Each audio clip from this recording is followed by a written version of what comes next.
No ar, Faixa Livre, rádio jornalismo de verdade, a informação de primeira qualidade, a interpretação e os comentários das notícias, entrevistas, o contraditório.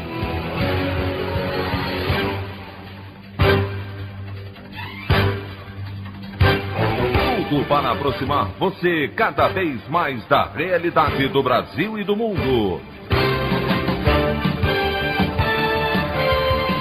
Apresentação: Anderson Gomes. Presidente da CPI da pandemia, senador Omar Aziz, avisa que vai documentar manifestação liderada pelo presidente Jair Bolsonaro no Rio de Janeiro. Após general Pazuello participar de ato com Bolsonaro, alto comando do Exército se reúne e vai abrir apuração disciplinar sobre o caso. Técnicos do IBAMA dizem em depoimento à Polícia Federal que 3.000 cargas de madeira saíram do Pará sem autorização para o exterior. Essas e outras notícias na edição desta terça-feira, 25 de maio do ano de 2021, do programa Faixa Livre.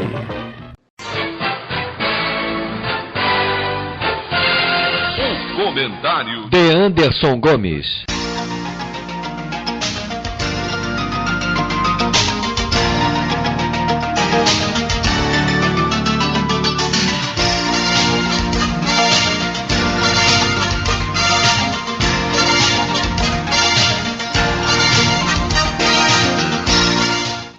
Bom dia, ouvintes. Aquela demonstração dantesca de desprezo à pandemia no país, dada pelo presidente Jair Bolsonaro no último domingo no Rio de Janeiro, teve como coadjuvante o ex-ministro da Saúde, general Eduardo Pazuello, que desrespeitou o regulamento das Forças Armadas, que proíbe que um militar da ativa participe de atos políticos. A tendência, aliás, é de que ele peça para ir à reserva do Exército, mas não apenas pela atitude que deve render a ele punição do alto comando, mas por outro tipo de interesse.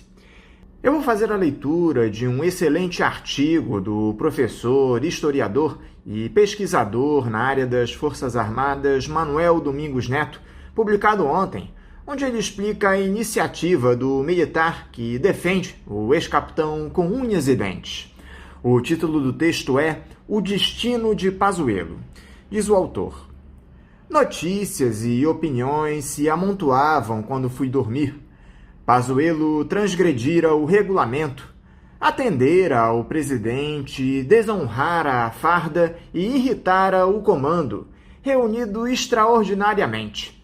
4 integrantes da cúpula pretenderiam a sua prisão.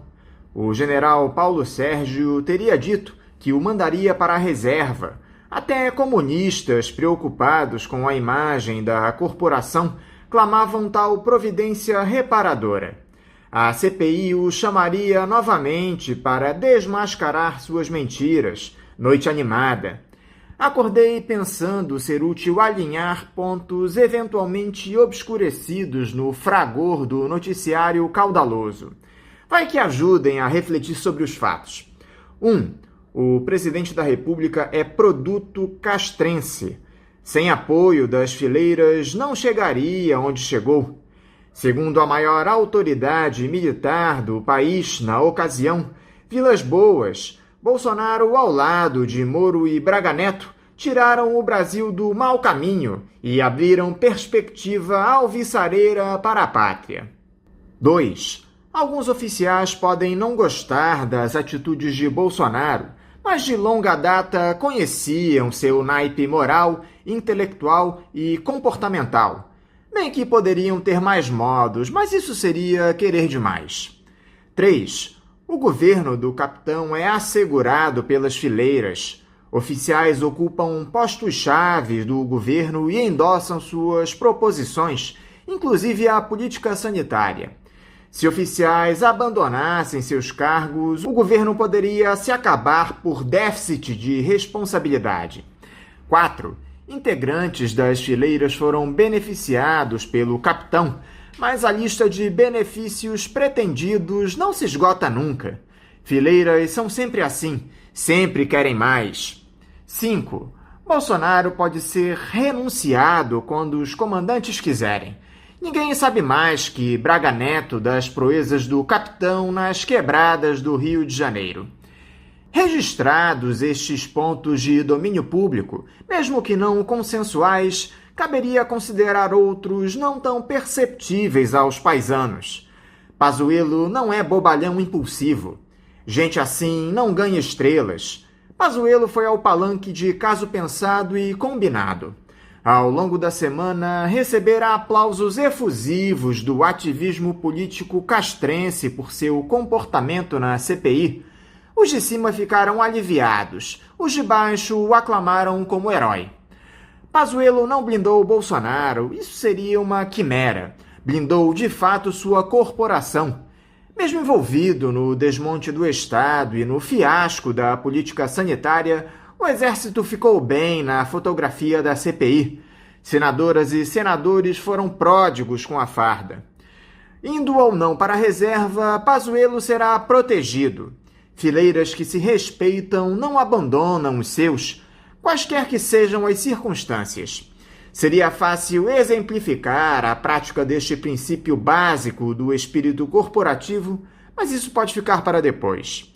Na promoção hierárquica, Pazuello chegou onde podia chegar. Pelo regulamento, o intendente não ganha 4 estrelas. Se for para a reserva, conforme o zum zum zum, sairá no lucro. Punição não representa necessariamente uma derrota, como muitos pensam. Pode até impulsionar o trajeto do político castrense. Vide Bolsonaro e Mourão. O primeiro não foi expulso do Exército, como dizem jornalistas desinformados, e receberia votos da família militar a vida toda. O segundo, destituído de um comando militar depois de uma manifestação fascista, projetou-se para a vice-presidência. Hoje, o punido fica espreitando os píncaros da glória, diria o velho e maravilhoso Vicente Celestino. Parece que o comandante não sabia onde colocar Pazuello depois de seu afastamento do ministério. Entretanto, jamais o deixaria na mão. Ontem as coisas ficaram mais fáceis para Paulo Sérgio. Pazuello iniciou sua campanha eleitoral numa manifestação inspirada por Mussolini. Buzinas de motocicletas se misturavam ao choro de famílias enlutadas. A opinião do Faixa Livre. Bandeirantes, 1360. Estamos apresentando Faixa Livre. Voltamos a apresentar Faixa Livre. Estamos de volta, ouvintes, com o início da edição de hoje do programa Faixa Livre, que tem na sua produção a jornalista Celeste Sintra, auxiliada pela também jornalista Natália Moraes, tendo no comando do áudio o Francisco. Meu bom dia a todos. E meu bom dia também a você, que pode aqui participar nos enviando mensagens eletrônicas para o endereço ouvinte@programafaixalivre.com.br ou ainda registrando suas participações diretamente nas nossas redes sociais. No Facebook, nossa página é o Programa Faixa Livre. No Twitter e no Instagram, para deixar o seu recado, basta seguir os perfis @PGMFaixaLivre. Lembrando que as participações por telefone estão inviabilizadas, pois durante o período da pandemia do novo coronavírus, nosso programa está sendo gravado no dia anterior à sua veiculação. Pedimos desculpas aos nossos ouvintes que costumam interagir conosco desta forma, mas foi a maneira encontrada pela equipe do Faixa Livre para mantê-los informados sobre o que acontece no país e no mundo com essa nossa visão crítica e, ao mesmo tempo, preservando a saúde dos profissionais que levam o programa ao ar. O Faixa Livre pode ser acompanhado também pelo nosso aplicativo para celulares com sistema operacional Android. O nome do aplicativo é Programa Faixa Livre. Os ouvintes também têm acesso à transmissão pelo nosso site, o www.programafaixalivre.com.br, ou pela página da Associação de Engenheiros da Petrobras, a AEPET, uma das nossas entidades patrocinadoras, no www.aepet.org.br. Para quem perdeu alguma das edições ou quer ouvir novamente o Faixa Livre, os áudios das entrevistas e editoriais estão disponíveis no nosso podcast, nos aplicativos Spotify, Deezer e Castbox. E dando início às nossas entrevistas, eu cumprimento o professor de História Contemporânea da Universidade Federal Fluminense, a UF, Daniel Arão Reis. Daniel, bom dia. Bom dia a todos os ouvintes aqui do Faixa Livre. É sempre um prazer e uma honra estar presente nessa emissão que representa um espaço fundamental para a discussão dos problemas brasileiros e para a veiculação de um pensamento e de propostas sempre plurais, mas de esquerda. Muito obrigado pelo convite. Daniel, muito obrigado por você mais uma vez dialogar conosco aqui no Faixa Livre. Daniel, dizer que a situação aqui no Brasil é alarmante e me parece insuficiente para traduzir o estado de coisas que estão colocadas. Essa combinação de crise de saúde, econômica e social, sob o comando de uma gestão que, além de ser incapaz de oferecer soluções para os problemas, só tem agravado os nossos dramas e ainda ameaça a todo momento com o fechamento do regime, fazem com que a população fique absolutamente desesperançada. E ainda temos um parlamento que assina embaixo esses retrocessos e que, na verdade, patrocina tudo isso. A cada vez que nós conversamos aqui no programa, Daniel, a impressão que dá é que o cenário piora. Estamos vivendo no Brasil há muito tempo, como você observa, uma crise de vários tipos, não é? Temos a crise econômica, um desemprego altíssimo, que apesar do ministro da Economia dizer que a economia está se recuperando, a gente não vê processos de absorção do desemprego. Temos a crise sanitária, né? A crise provocada pela pandemia, né?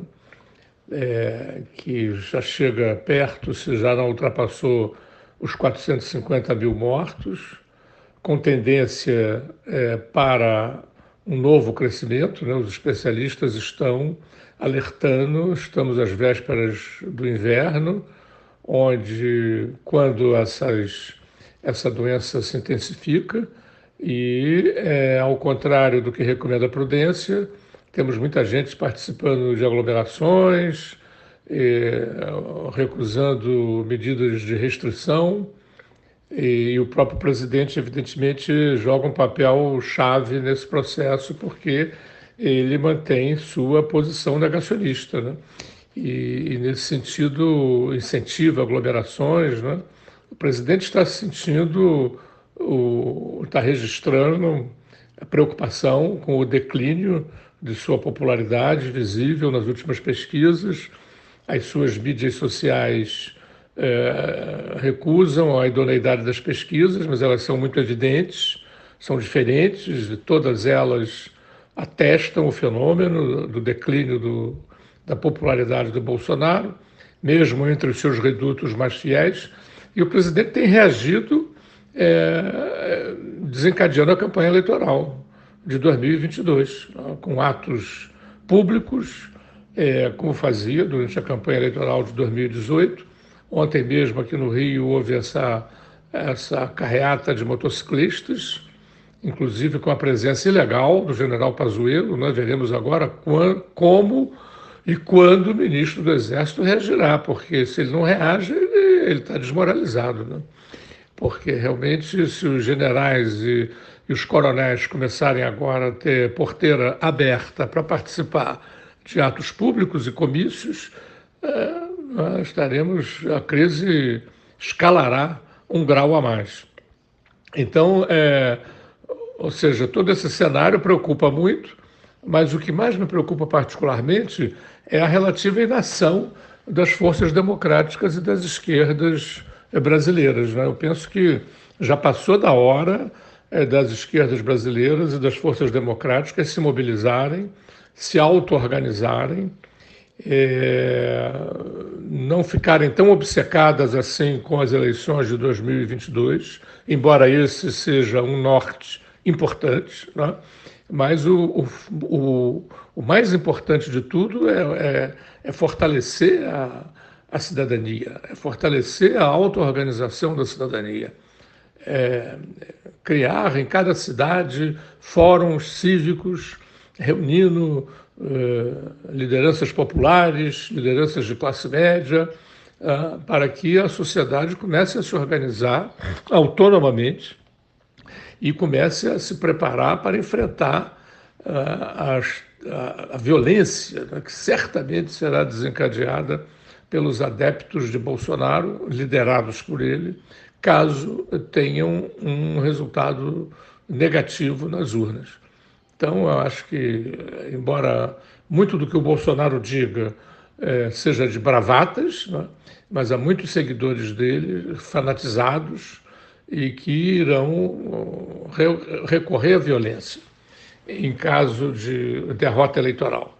Eu sempre cito o caso dos oficiais e sargentos dos órgãos de segurança da repressão na época da ditadura, que reagiram ao processo de transição democrática, lançando bombas, matando gente, ferindo e produzindo atentados que, para nossa sorte, não deram certo. Aquele atentado de 1981, no Rio Centro, caso desse certo, para eles, ocasionaria uma hecatombe. Centenas de pessoas morreriam espremidas ali no Rio Centro, caso o atentado fosse coroado de êxito, como eles pretendiam. Como eles foram muito incompetentes, a bomba acabou explodindo no colo do sargento, e o oficial do Exército, gravemente ferido, que o acompanhava, escapou. Até hoje ele está ali no Exército, né? Houve uma conciliação, mas a partir dali desativaram-se as comunidades, né? Chamadas comunidades de informação, e os atentados foram suspensos. Mas nada indica que essa coisa se reproduzirá agora. Nós temos aí grupos de milicianos, temos grupos de bolsonaristas fanatizados que vão realmente reagir a um eventual resultado negativo nas urnas. Então é preciso que a sociedade civil, que as forças democráticas se organizem, se auto-organizem, se preparem para enfrentar isso. E, sobretudo, principalmente, que formulem um programa alternativo, uma plataforma alternativa, de sorte que a sociedade brasileira comece a ver que há caminhos possíveis de serem trilhados, alternativos a essas propostas, a essa política, a essa prática do governo e de demais forças liberais.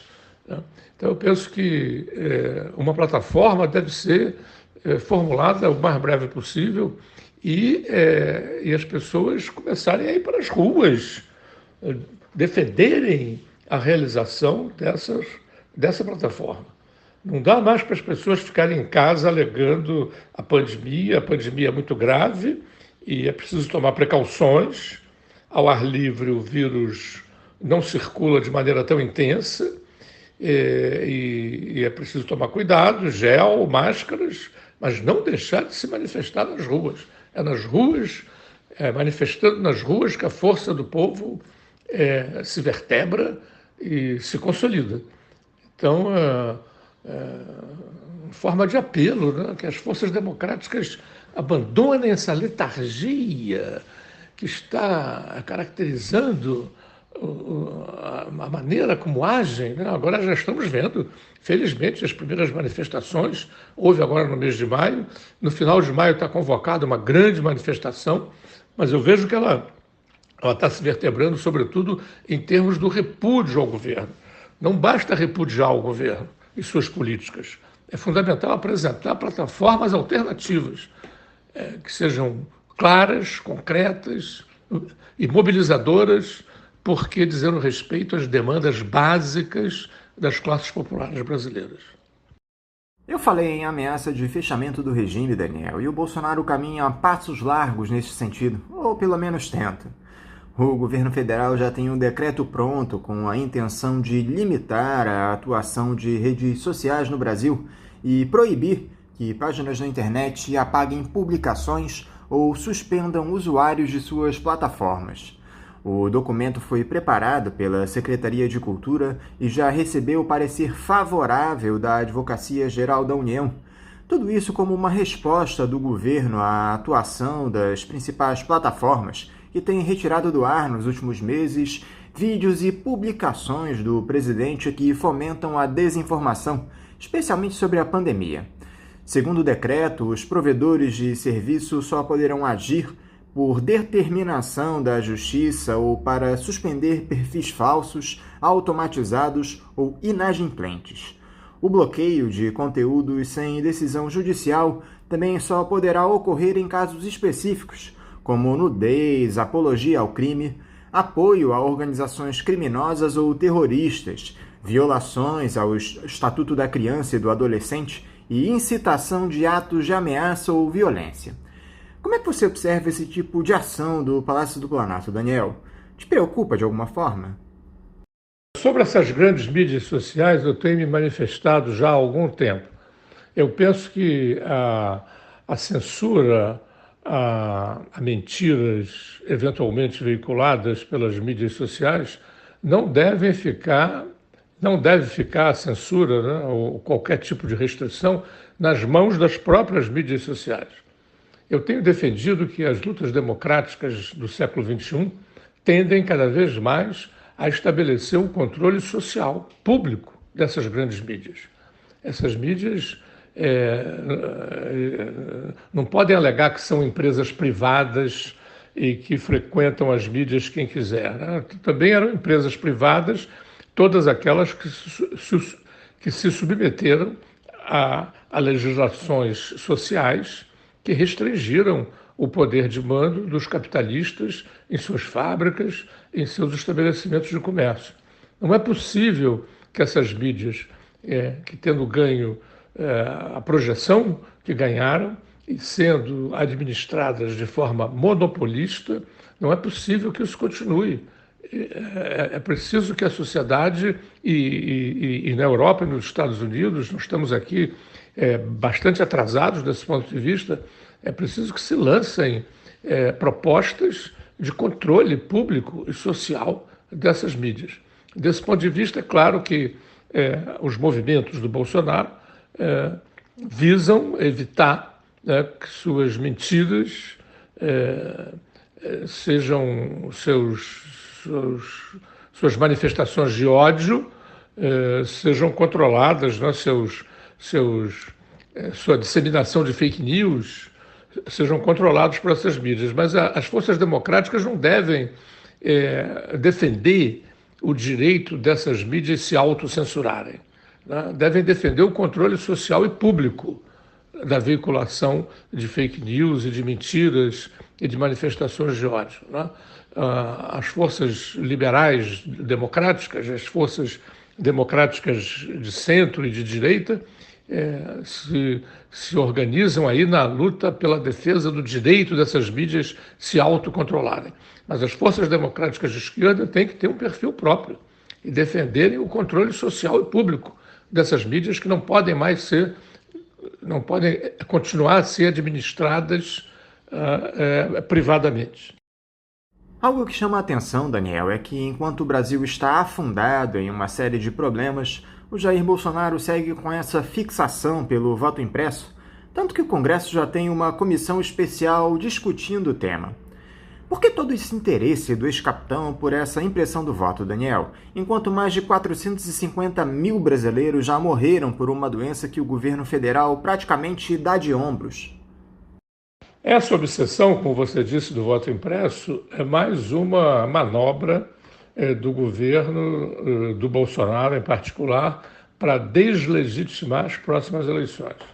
Deve ser devidamente denunciada, né, para que não se crie na opinião pública a opinião de que o voto ou as eleições foram fraudadas.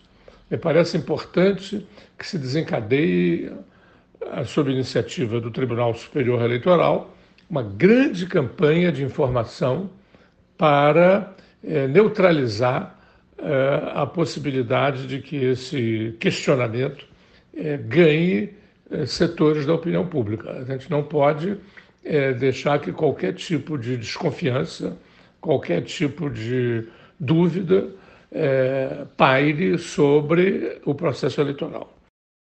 Voltando a falar dessa pandemia, Daniel, a Covid-19 tem escancarado mais uma vez as desigualdades que há no mundo. Enquanto nos países ricos mais de 30% das populações já foram vacinadas, nas nações mais pobres apenas 0,2% das pessoas receberam ao menos uma das doses dos imunizantes já desenvolvidos contra a doença. Por mais que o presidente dos Estados Unidos, Joe Biden, tenha defendido a quebra de patentes das vacinas, Daniel, isso não basta. A cooperação internacional tem de ir muito além disso para que possamos dar um fim à Covid-19 no mundo. A pergunta envolve um grande número de aspectos, né, que se relacionam e são muito complexos. Em primeiro lugar, eu acho que cabe a quebra das patentes. Isso é absolutamente fundamental. O Brasil, desse ponto de vista, tomou uma posição muito equivocada, né? Não acompanhando o movimento que tem tomado vulto entre os países mais pobres, no sentido de quebrar essas patentes. E agora houve uma mudança de posição em relação do ponto de vista do governo dos Estados Unidos, né? Mas as notícias mais recentes apontam no sentido de que o governo dos Estados Unidos não está, enfim, enfrentou muitas resistências dos grandes laboratórios, né, que estão amealhando lucros fantásticos, né, vendendo essas vacinas. Então você tem aí um primeiro aspecto, né, encorpar o movimento pela quebra de patentes. Um segundo aspecto que eu acho mais importante nós, aqui no Brasil, as forças democráticas, né, proporem, a gente tem bases aqui, a Fiocruz, temos o Butantan, políticas destinadas a fazer com que o Brasil realmente se torne autônomo do ponto de vista do enfrentamento dessas pandemias. Muitos médicos especialistas anunciam que o século XXI vai ser o século das pandemias.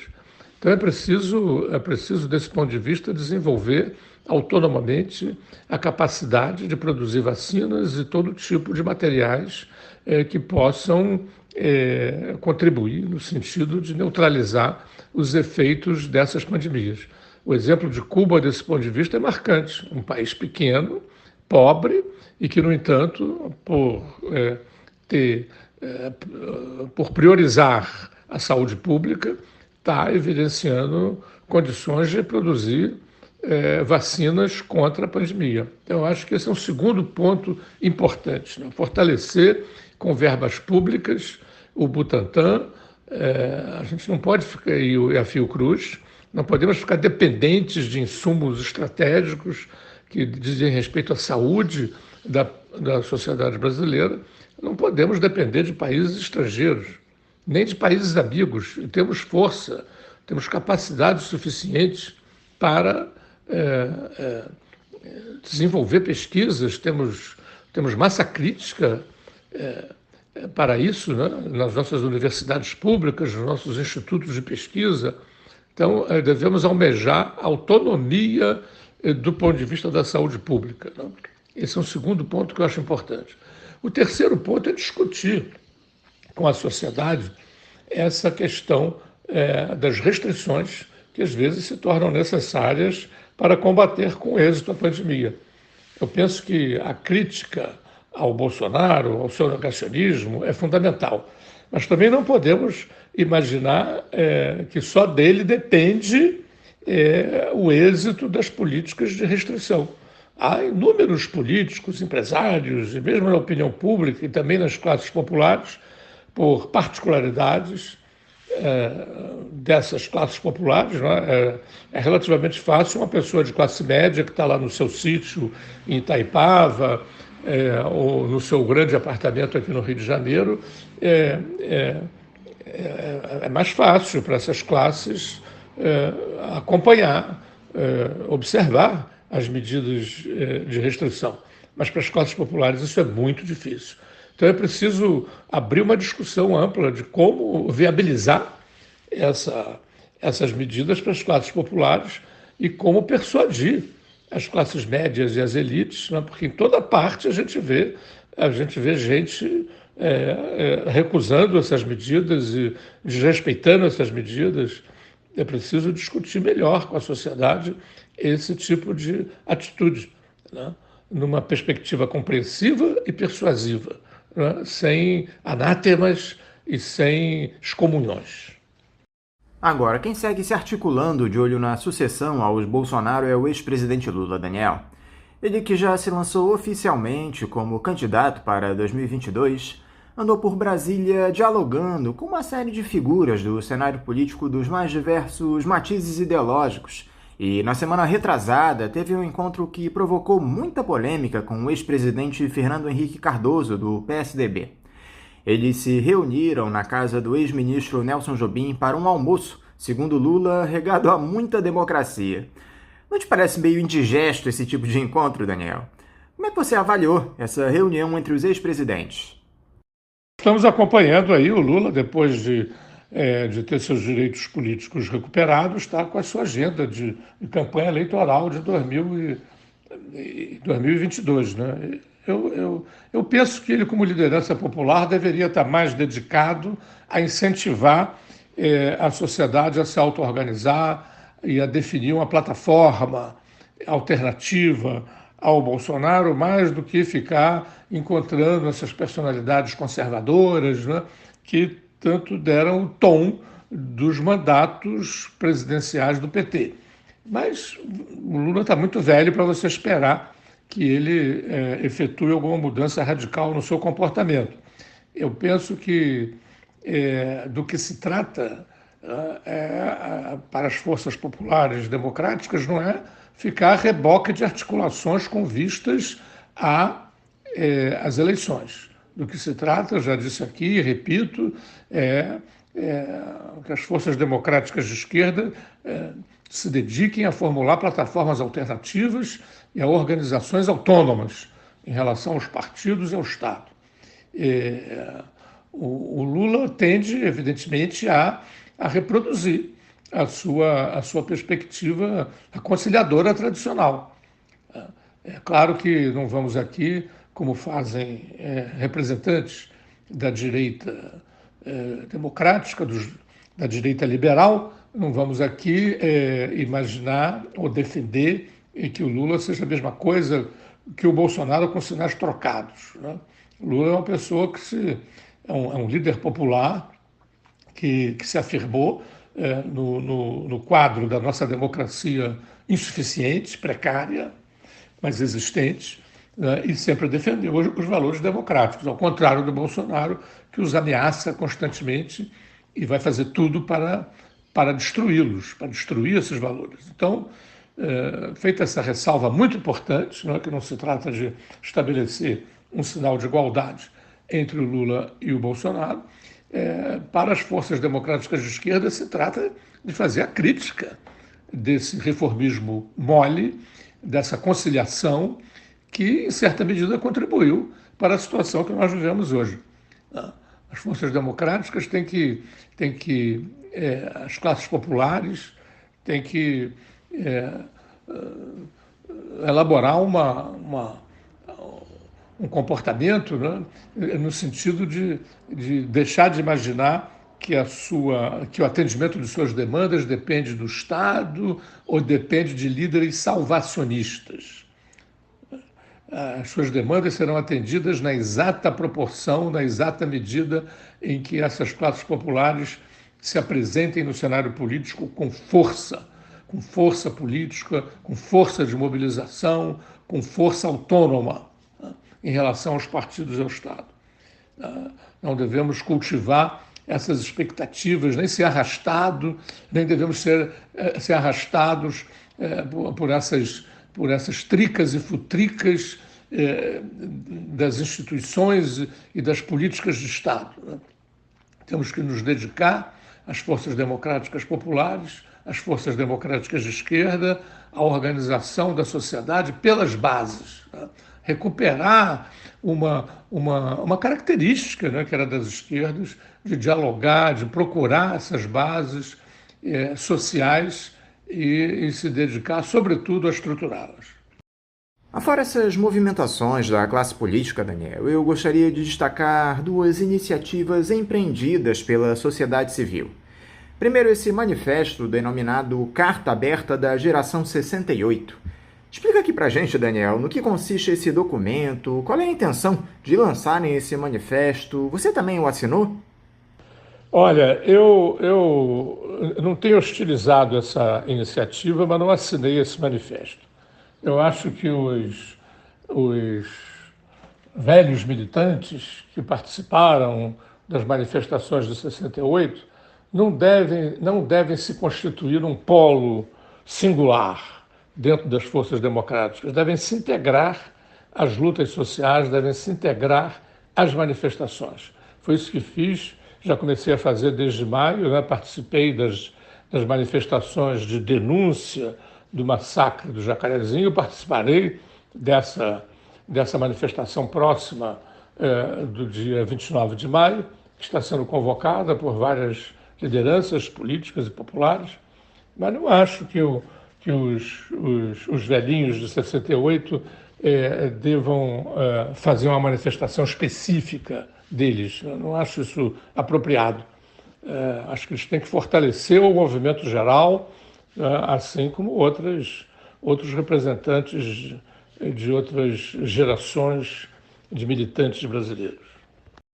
Outra demonstração de que há resistência a esse governo genocida e entreguista, Daniel, é esse Dia Nacional de Manifestações e Paralisações, organizado por diversas centrais sindicais, a ser realizado no próximo dia 29 em todo o país. O protesto questionará especialmente esse projeto de lei das terceirizações, as medidas provisórias 664, que muda as regras para a concessão do auxílio-doença e pensão por morte, e a 665, que dificulta o acesso ao abono salarial e ao seguro-desemprego, bem como o ajuste fiscal em defesa dos direitos e da democracia. Você acha que esse pode ser o pontapé inicial para a queda do Jair Bolsonaro, Daniel? O povo de volta às ruas? Olha, eu acho muito improvável que a gente tenha força daqui para 2022 derrubar o presidente Bolsonaro. Aliás, eu acho que o presidente Bolsonaro, tendo sido eleito, só pode ser tirado da sua cadeira presidencial através de novas eleições ou através de um plebiscito revogatório. Eu penso que as esquerdas têm cometido um erro ao propor impeachment, que é uma medida elitista, autoritária, que delega a representantes do povo o direito de depor os presidentes eleitos pelo povo. O presidente eleito pelo povo só pode ser revogado pelo povo. Essa é a minha perspectiva. Eu acho que as forças democráticas deveriam lutar pela aprovação do plebiscito revogatório. Feita essa ressalva, eu penso que as manifestações do dia 29 deveriam se estruturar não apenas contra as medidas do governo, mas a favor de uma plataforma democrática popular. Eu penso que, enquanto os movimentos populares estiverem apenas contra, eles não se fortalecerão como precisam se fortalecer. Dessa plataforma básica podem constar pontos como, por exemplo, a renda básica, para fazer com que as políticas de apoio às chamadas bolsas famílias, né, se tornem uma política de Estado e não política de governo, dependendo da boa ou da má vontade dos presidentes eleitos. Temos que ter uma política de Estado, de renda básica, atendendo às reivindicações desses milhões de pessoas que não poderão, que não irão ser absorvidos pelo mercado de trabalho, mesmo que a economia brasileira retome patamares de prosperidade. Além disso, o governo tem que, ao tempo em que garante a renda básica a todos os cidadãos brasileiros, tem que abrir uma perspectiva, tem que abrir uma proposta, né, de formação de toda essa gente para que ela possa ganhar níveis de instrução e de educação e de capacitação para poderem ser absorvidas de novo no nosso mercado de trabalho. Temos um outro ponto fundamental nessa plataforma democrática, que é a questão do controle dos representantes eleitos. Os representantes eleitos no Brasil vivem um mar de mordomias absolutamente escandaloso. Isso tem que acabar. Um terceiro aspecto que eu levantaria era a questão da taxação das grandes fortunas. Taxação das grandes fortunas para financiar a renda básica, a renda dos nossos capitalistas, dos investidores da Bolsa de Valores, é demencialmente escandalosa. É preciso que haja uma reforma tributária e que esses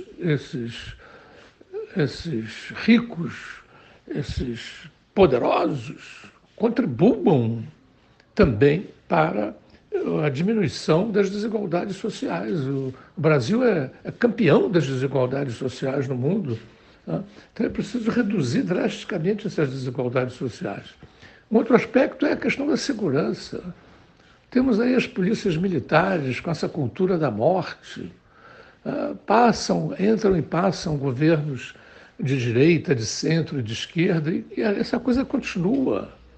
O que os anos e anos que o PT esteve no governo federal e em quantos governos estaduais e municipais, e essa cultura repressiva, essa cultura da morte continua. Agora tivemos a questão aí do massacre do Jacarezinho, esses massacres que se sucedem ininterruptamente. Quando isso vai acabar? Quantos mais vão ter que morrer? Então eu penso que esses pontos eu elenquei aqui, não estou inventando nada de novo, né? Mas eu acho que os nossos movimentos, os movimentos chamados pelas forças democráticas e populares, têm que se afunilar em torno de uma plataforma básica, que seja conhecida por todos e que passe a partir daí se tornarem os critérios observados, os quais nós vamos votar em tais ou quais candidatos. Não dá para deixarmos de falar, Daniel, sobre essas eleições no Chile 10 dias atrás, que elegeram uma maioria de representantes progressistas para prepararem uma nova constituição para o país, dando fim a uma das heranças mais nefastas do pinochetismo. Isso depois daquelas manifestações enormes que nós tivemos no ano passado, que pressionaram o governo de Sebastián Piñera por mudanças definitivas. Houve também a escolha de políticos para comandarem as principais cidades do país, e os liberais foram varridos do mapa, Daniel, em uma demonstração de força e soberania popular. O que o resultado dessas eleições no Chile representou para você, Daniel? O que está acontecendo no Chile é muito alentador, é muito estimulante, é muito inspirador, né? Grandes manifestações desde 2019, autônomas em relação aos partidos e ao Estado, e conseguiram realmente impor a eleição de uma constituinte que trouxe novidades extremamente interessantes, né? Como, por exemplo, a paridade entre homens e mulheres, como, por exemplo, a representação dos povos originários, entre os quais os mapuches, né? Eu vivi no Chile há muitos anos e pude observar como esses povos são discriminados, né, na sociedade chilena. Então eles ganharam o direito de ter uma cota de representantes no parlamento e, finalmente, essa coisa de você poder eleger pessoas que não estejam nas estruturas partidárias, né, os chamados independentes, que vão constituir a maioria da Constituinte. Então eu penso que essas manifestações, né, que houve no Chile, e só por causa delas é que nós tivemos uma nova Constituinte. Também tem se desenvolvido em outras partes da Nuestra América, né? No Equador, na Colômbia, no Peru, você tem movimentos importantes, né? Alternativos, questionadores desse dessas estruturas, dessas instituições políticas que parecem, com razão, a grande parte do povo, como estruturas descoladas, estruturas etéreas, né? Estão ali em outra atmosfera que não aquela vivida pelo povo. Então, eu penso que devemos, aqui no Brasil, estudar essas manifestações. Eu faço parte de uma missão rebelde sempre, né, com os jornalistas amigos, o Cid Benjamin, a Andréa Pena e a Cristina Serra, e ali recebemos, na última sexta-feira, um professor chileno, Patrício Arriagada, e com ele discutimos essas questões todas, né? A emissão pode ser vista já no YouTube. Então, a gente tem que estudar, a gente tem que discutir melhor essa experiência, né?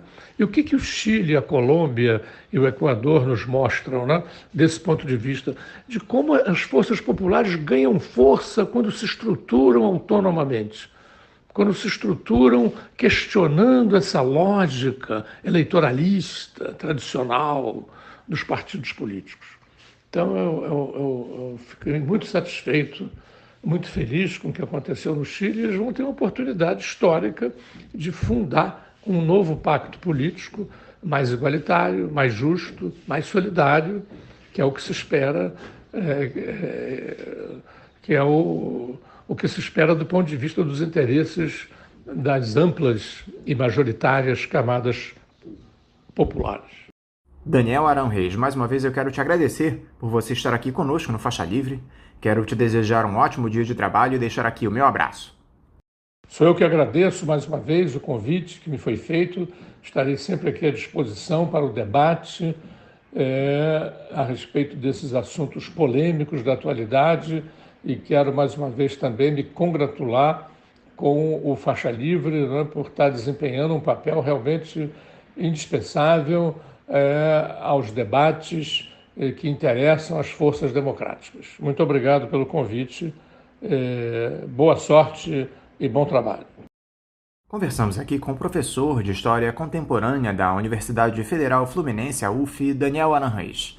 Vamos agora ao nosso primeiro intervalo. Voltaremos já já.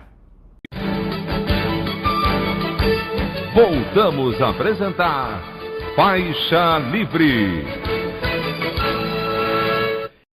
Já voltamos, ouvintes, e agora eu saúdo o professor de Direito Ambiental, analista do Instituto Chico Mendes de Conservação da Biodiversidade, o ICMBio, e diretor da Associação dos Servidores Federais da Área Ambiental no estado do Rio de Janeiro, a ASIBAMA-RJ, Rogério Rocco. Rogério Rocco, bom dia. Bom dia, Anderson. Bom dia aos amigos do programa Faixa Livre. É uma satisfação estar com vocês aqui mais uma vez. Rogério, eu quero te agradecer por mais uma vez você dialogar conosco aqui no Faixa Livre. Rogério, na semana passada nós fomos, de certa forma, surpreendidos com essa que eu julgo ser uma das melhores notícias do ano, que foi aquela operação da Polícia Federal, autorizada pelo ministro do Supremo Tribunal Federal, Alexandre de Moraes, com mandados de busca e apreensão contra o ministro do Meio Ambiente, Ricardo Salles, e o agora ex-presidente do IBAMA, Eduardo Bin, apelidada de Aquanduba. As investigações apontam para a existência de um esquema de facilitação ao contrabando de produtos florestais para os Estados Unidos e Europa. O magistrado determinou também o afastamento de Eduardo Bin do cargo, além de outros 10 gestores do Ministério e do IBAMA. Foram autorizadas as quebras dos sigilos bancário e fiscal de todos os envolvidos, inclusive do ministro. Surpreendeu essa ação da PF contra o Ricardo Salles, Rogério? Como é que você viu essa iniciativa? Bom, Anderson, é claro que surpreendeu, mas também, como você indicou, surpreendeu positivamente. Mas a surpresa não é só pelo fato em si, porque, a rigor, desde o início dessa gestão, o antiministro Salles tem tomado atitudes totalmente contrárias às funções a que caberia a um ministro de Estado, né, de meio ambiente, de proteção do meio ambiente. Então, assim, a gente vem acompanhando um festival de absurdos no mandato desse atual ministro. E há uma paralisia absoluta das instâncias, das instituições que deveriam controlar os atos do poder público, a exemplo do Poder Judiciário, dos tribunais de contas, da Controladoria Geral da União. E então a surpresa foi de ver pela primeira vez uma atitude mais relevante desses poderes para frear essa gestão insana e criminosa. Agora, impressiona também verificar que a Procuradoria-Geral da República, que deveria ser uma instituição com autonomia, uma instituição voltada à proteção da lei e da sociedade, ter no seu representante máximo, o Procurador-Geral da República, Augusto Aras, um protesto pela ação não ter passado pela PGR, e um protesto que registra essa postura subserviente e cúmplice, né, não só silenciosa, mas cúmplice de todas as ações criminosas que esse governo tem cometido, e que também não se justifica nesse fato, e a coragem do ministro Alexandre de Moraes deve ser ressaltada, porque essa denúncia já tinha sido encaminhada à PGR, que determinou o arquivamento de sua investigação. A PGR já recebeu inúmeras representações e manifestações com relação às ações criminosas desse ministério, dessa gestão do ministério, e se silenciou de forma compliciosa. E pela primeira vez agora temos uma atitude que de fato impressiona. Então a impressão é positiva e estamos todos na expectativa do que virá a partir dos levantamentos dessa investigação. O que chamou a atenção, Rogério, é que essa operação foi empreendida justamente no dia do depoimento do ex-ministro da Saúde, general Eduardo Pazuello, à CPI da pandemia no Senado. Você acha que isso se deu apenas por coincidência ou foi uma tentativa de se desviar o foco dessa oitiva muito esperada do militar para a Comissão Parlamentar de Inquérito? Olha, Anderson, eu não sei, eu não tenho elementos assim para apontar que isso tenha tido alguma finalidade diferente da que de fato teve. Aconteceu há talvez umas 2 semanas atrás, eu acho que não passa disso, um fato dentro do IBAMA que tem ligação com essa investigação. Um servidor foi abordado por um assessor do ministro e por um diretor do IBAMA. E, quer dizer, na verdade ele não foi abordado, na verdade ele chegou para trabalhar e encontrou esse assessor do ministro e esse diretor na sua sala, recolhendo a sua estação de trabalho com seu computador e outras coisas para averiguação, segundo eles.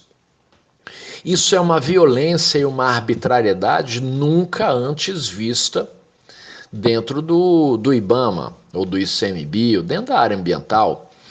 Primeiro, um assessor do ministro fazendo uma diligência dessa dentro de uma das autarquias vinculadas ao Ministério, e a outra que eles estivessem fazendo isso sem nenhum tipo de determinação judicial, o que registra o ineditismo e o completo abuso de autoridade. E que teria gerado isso? Esse servidor ele respondeu a um pedido de informações da CGU e do TCU, a respeito do balanço da aplicação de multas pelo IBAMA. Respondeu diretamente ao órgão ao Tribunal de Contas da União, sem passar pela diretoria, que certamente, se recebesse o relatório dele, faria algum tipo de filtro, né, algum tipo de censura da informação e mandaria alguma outra informação. O servidor mandou direto,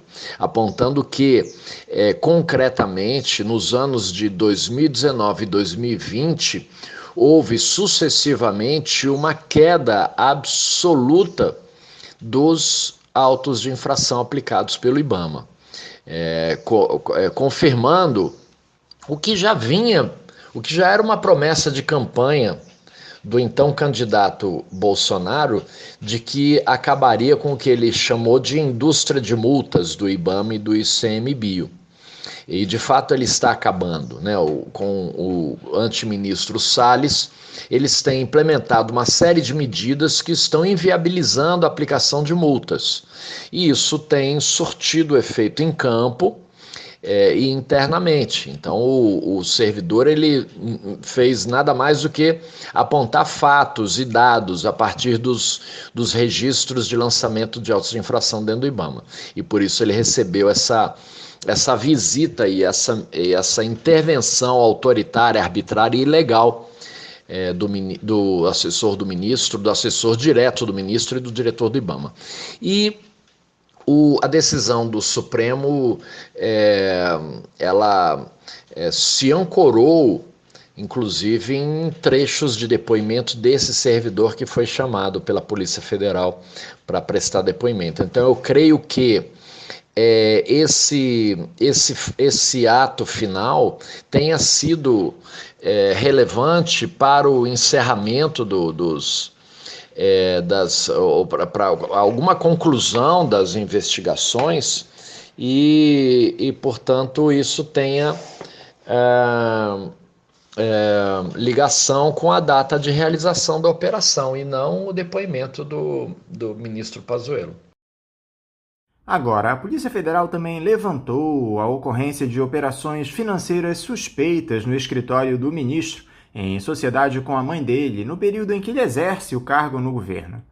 A PF em Brasília fez uso de relatórios de inteligência financeira produzidos pelo Conselho de Controle de Atividades Financeiras, o COAF. A decisão de Moraes cita esse material, mas sem detalhamento. De acordo com o Ministério Público, Salles movimentou entre 2012 e 2017 cerca de 2,8 milhões de reais da conta de seu escritório para sua conta pessoal. Ou seja, parece que esse esquema tem uma série de tentáculos, Rogério, que a investigação tende a aprofundar.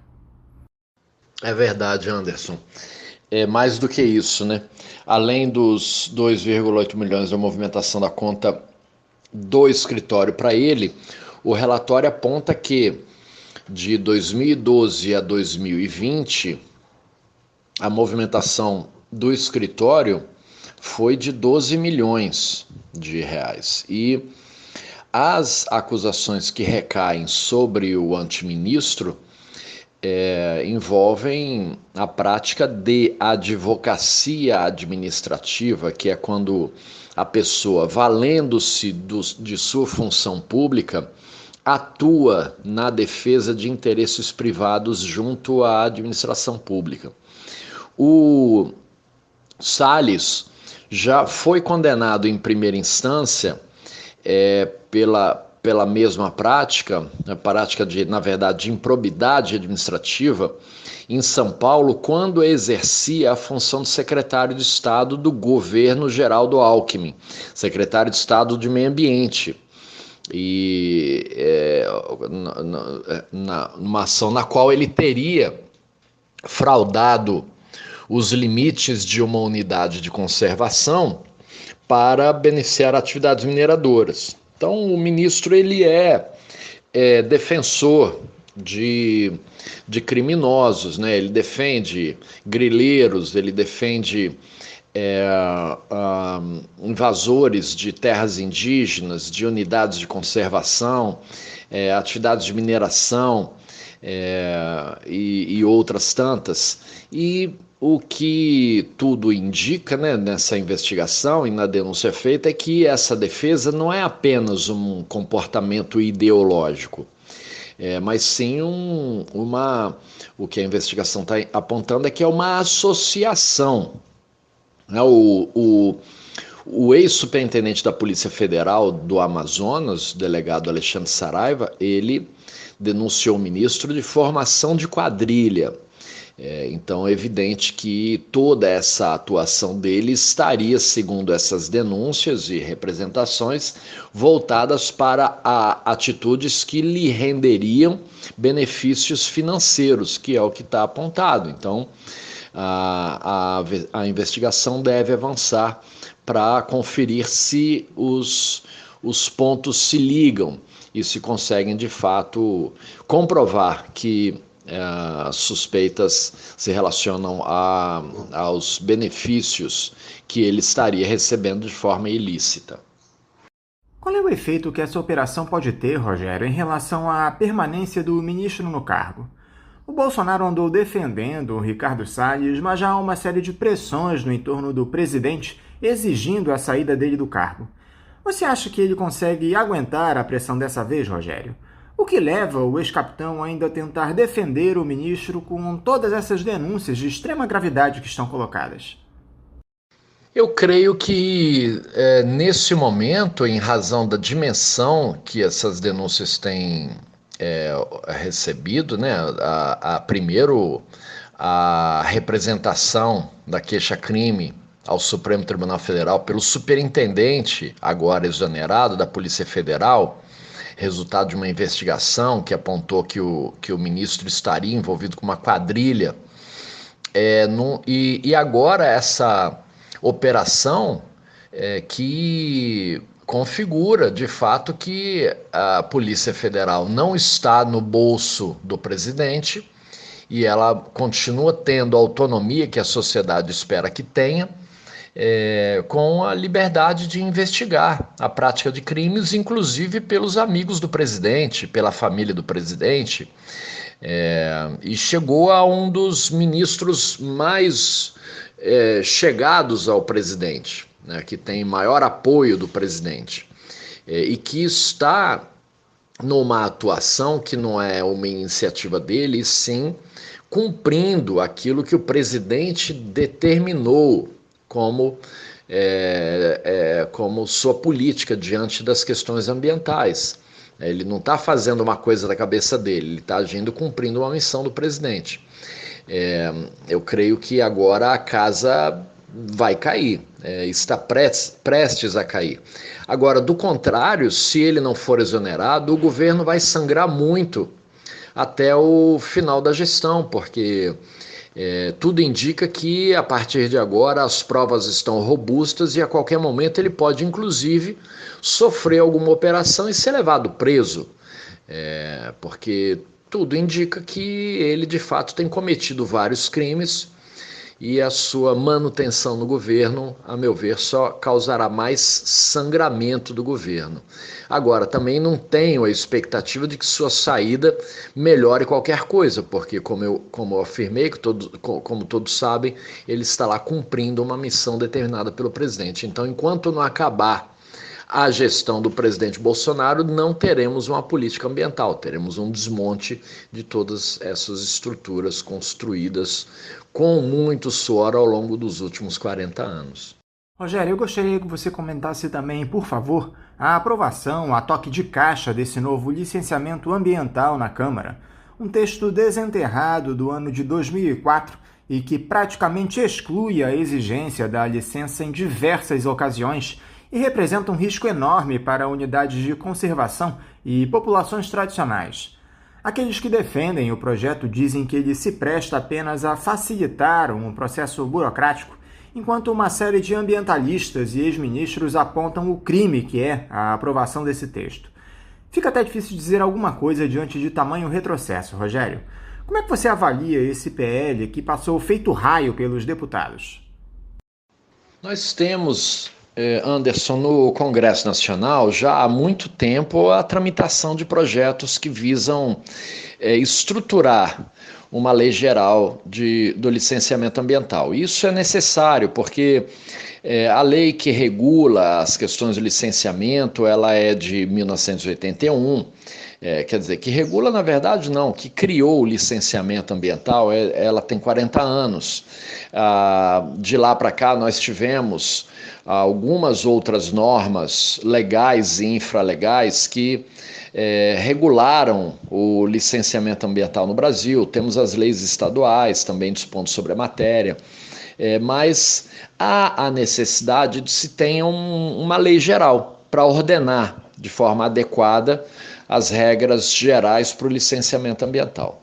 Mas ao longo desses anos os projetos ficaram parados, não tiveram evolução, até que em 2019, na verdade, o deputado Kim Kataguiri, de São Paulo, passou a relatar uma junção desses projetos todos para pensar numa nova proposta.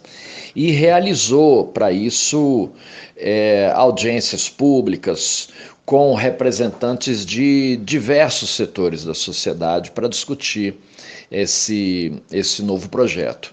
E, ao final, ele montou uma proposta que não agradou, de fato não agradou aos setores que defendem a proteção do meio ambiente, porque apesar dele ter escutado diversos setores, ele acabou optando em beneficiar aqueles que criticam o licenciamento ambiental. Mas, de qualquer forma, ele foi fruto de um processo de debates. Agora, esse projeto atual, ninguém sabe absolutamente o que motivou a sua aparição no cenário político, e uma aprovação tão célere só aponta que os parlamentares estão, a grande parte do parlamento, da Câmara dos Deputados, está comprometida com o desmonte que o governo está promovendo. Ela está estimulada, especialmente liderada pela bancada ruralista, a seguir os rumos que o Poder Executivo adotou de desmontar a política ambiental, e tiraram da cartola um projeto que é um projeto criminoso, porque a rigor ele vai criar diversas possibilidades para dispensar licenciamento ambiental de empreendimentos e atividades que movimentam muito dinheiro e que oferecem grandes riscos ao meio ambiente. É como a gente dizer que a solução para as tragédias da Vale, em Mariana e Brumadinho, seria extinguir o licenciamento ambiental, que as atividades se implantassem sem qualquer tipo de controle ambiental. É mais ou menos isso. Uma série de atividades ficam dispensadas de licenciamento ambiental, Rogério, como sistemas e estações de tratamento de água e de esgoto sanitário, cultivo de espécies de interesse agrícola, pecuária extensiva e semi-intensiva e intensiva de pequeno porte e pesquisa de naturezas agropecuárias sem risco biológico. Mas o que mais chamou a atenção no texto aprovado foi essa licença por adesão de compromisso, que nada mais é que um documento criado por alguém que deseja estabelecer uma atividade que essa pessoa julgue ser de baixo impacto ambiental, uma autodeclaração mesmo. É algo que eu te confesso que eu nunca vi, Rogério. Isso ultrapassa a barreira do absurdo. Anderson, eu creio que o projeto ele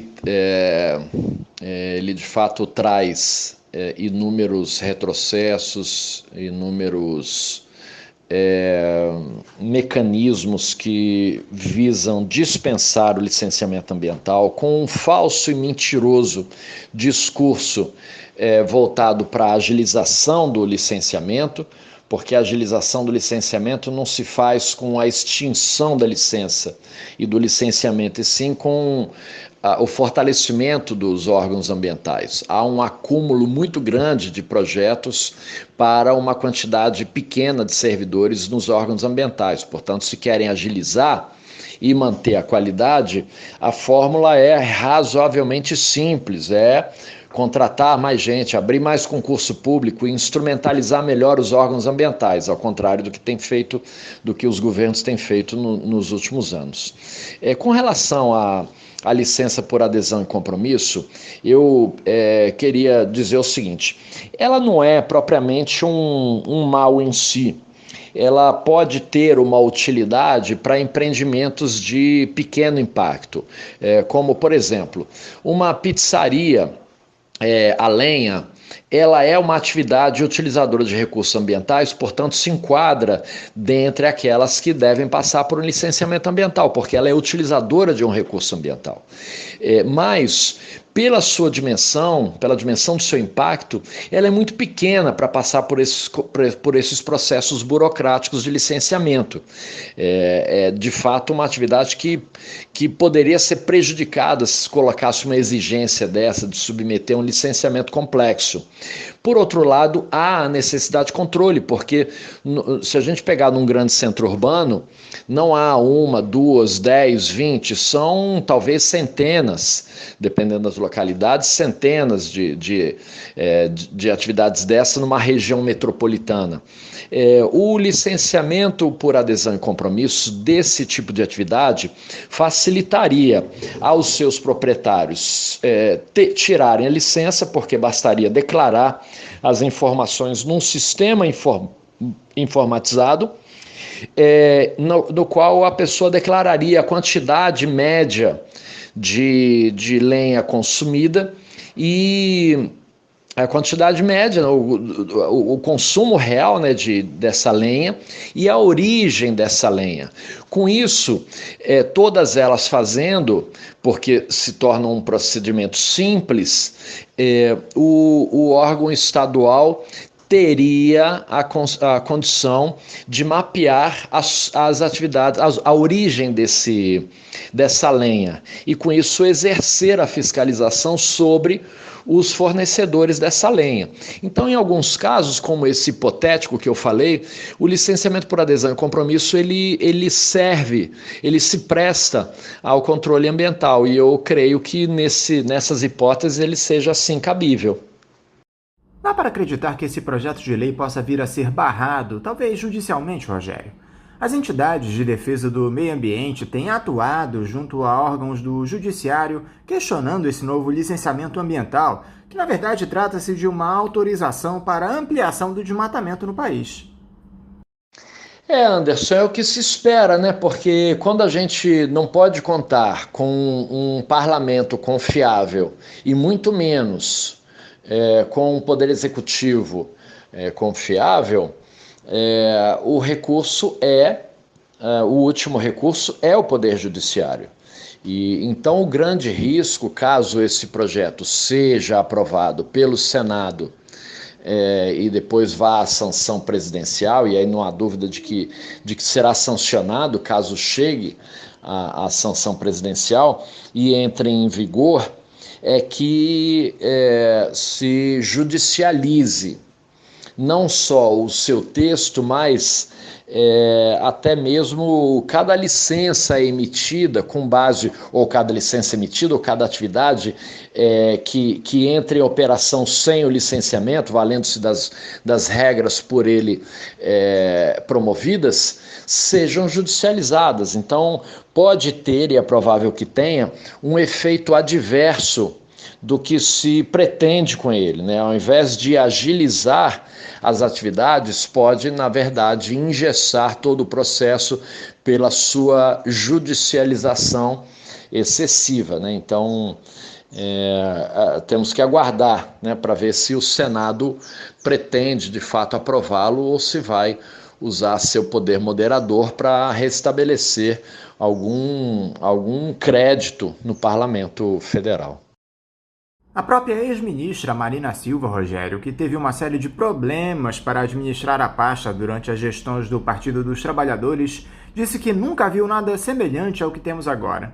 Com esse ministro sabotador no cargo, Rogério, você acha que o nosso meio ambiente resiste até o final do mandato do Jair Bolsonaro?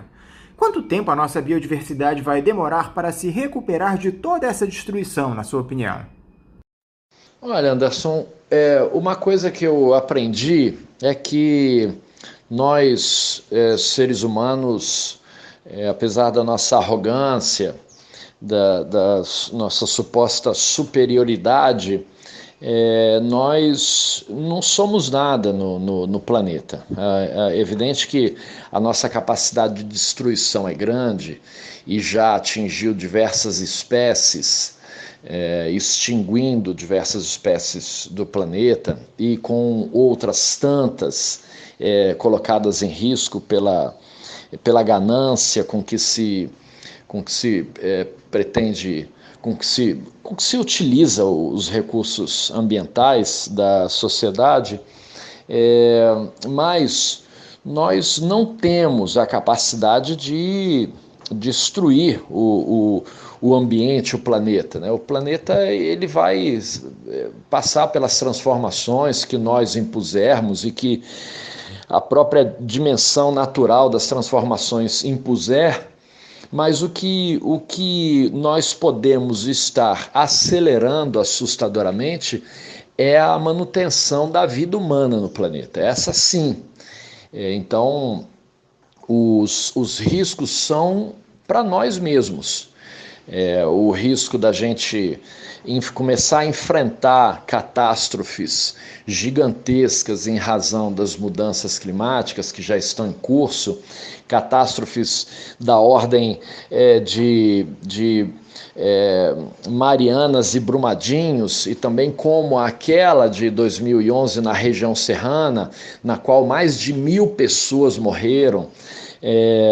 O grande risco é que a gente está desacelerando, a gente está caminhando para trás. Nós estamos nesses 2 anos e pouco de governo, voltando aos primórdios da política ambiental brasileira, anteriores aos anos 80, né? Estamos voltando aí para uma mentalidade dos anos 60 e 70, e, portanto, quando a gente restituir a ordem, quando o Estado Democrático de Direito se reordenar e a gente tiver novamente um governo comprometido em implantar políticas ambientais, nós vamos levar um bom tempo para voltar o trem aos trilhos.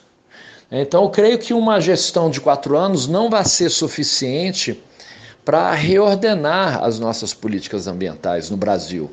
E isso certamente refletirá para a sociedade brasileira nas consequências que o mundo inteiro já começa a se preparar com relação a mudanças climáticas e outras perspectivas, e a própria economia brasileira, né? Porque o processo de boicote internacional já está dando sinais. Então, aqueles mesmos que estão sustentando esse governo, aqueles que fazem um discurso contra as políticas ambientais, aqueles que se apontam num hipotético engessamento por causa da política ambiental, serão economicamente afetados quando as coisas começarem a acontecer de fato no âmbito do mercado internacional. É como a questão do acordo Mercosul com a União Europeia, que ele estava prestes a sair e não vai sair. Nesse governo não. Então são 4 anos que estamos perdendo de uma negociação que levou vários anos e que poderia estar se consolidando agora e que não vai se consolidar até 2023 pelo menos. Então a economia perdendo espaço, não só do Brasil, mas de toda a América do Sul, prejudicada pela postura do Brasil, pela postura do governo brasileiro. Portanto, preocupa sim a questão da nossa biodiversidade, as perdas que estamos tendo, mas na lógica racional daqueles que não têm compromisso nenhum com o meio ambiente, temos que apontar também que a economia será prejudicada e que a vida humana no Brasil estará muito mais vulnerável em razão das ações desse governo criminoso que nós temos na atualidade. Rogério Rocco, muito obrigado por você estar novamente conosco aqui no programa. Eu quero te desejar um bom dia de trabalho e deixar também o meu abraço. Anderson, eu que agradeço mais uma vez essa oportunidade de poder bater um papo aqui com vocês, nesse programa que eu gosto muito de participar e que está sempre antenado com com as questões mais atuais do nosso país. Um forte abraço para você e para toda a equipe do Faixa Livre. Conversamos aqui com o professor de Direito Ambiental, analista do Instituto Chico Mendes de Conservação da Biodiversidade, o ICMBio, e diretor da Associação dos Servidores Federais da Área Ambiental no estado do Rio de Janeiro, a ASIBAM-RJ, Rogério Rocco. Vamos agora a um novo intervalo. Voltaremos já já. Voltamos a apresentar Faixa Livre. Já voltamos, ouvintes, e agora eu saúdo o doutor em Ciência Política e professor do Departamento de Ciência Política da Unirio, André Coelho. André Coelho, bom dia. Bom dia, Anderson. Grande prazer falar novamente com você e com os ouvintes aqui do Faixa Livre. É uma grande alegria estar presente no programa mais uma vez. Grande abraço. André, muito obrigado por você mais uma vez dialogar conosco aqui no Faixa Livre. André, hoje completa-se um ano de um assassinato brutal que marcou a história da luta contra o racismo nos Estados Unidos e, por que não dizer, no mundo. O segurança negro George Floyd foi asfixiado por mais de 9 minutos até a morte por um policial branco em uma abordagem na cidade de Minneapolis. A comoção provocada por essa execução gerou uma série de manifestações gigantes por todo o país que acabaram se espalhando pelo planeta. O ex-policial Derek Chauvin foi condenado por 3 crimes, mas a sentença definitiva ainda não foi divulgada. Eu gostaria primeiro que você nos dissesse, André, o que a morte de George Floyd representou de fato para a luta contra o preconceito racial no mundo. Bom, Anderson, eu acho que a morte do George Floyd, né, teve um grande impacto não só nos Estados Unidos, mas no mundo. Eu acho que foi um momento muito triste, né? E que teve muitas consequências, eu acho, consequências positivas, no sentido que mobilizou muita gente e levou muita gente a pensar sobre sua condição, né, sobre o racismo estrutural, né, que nós vivemos, não só nos Estados Unidos, mas no mundo de modo geral, né. Eu acho que essa grande comoção, ela muda o status quo, né, do tema do preconceito racial nos Estados Unidos. Veja bem, eu não sou especialista no tema de raça, né, ou o tema de gênero, né, então eu vou falar mais do ponto de vista de alguém que percebe o mundo a partir do internacional, né, da política internacional. Então acho que por aí que é a minha resposta, né, dos efeitos políticos da morte do George Floyd e das manifestações, né. Na verdade, eu falei há um ano atrás, quando vocês me convidaram para comentar sobre a morte de George Floyd e as manifestações, né?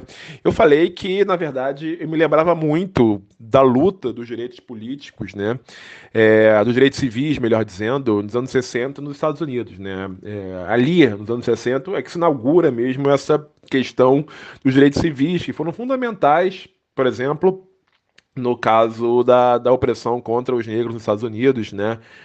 Até aquele momento, é importante lembrar, né, que existiam escolas segregadas, que piscinas separadas, universidades também eram segregadas, né, existiam, enfim, para aqueles brancos e não brancos, né, e isso a partir dos anos 60, a gente pode lembrar, por exemplo, de um movimento muito importante naquela época, que era dos Panteras Negras, por exemplo, isso foi mudando, né, mas claro que existe ainda um longo caminho de disputa política, né, e muita dor, até que as coisas possam chegar à maior paridade, né, à maior igualdade, né.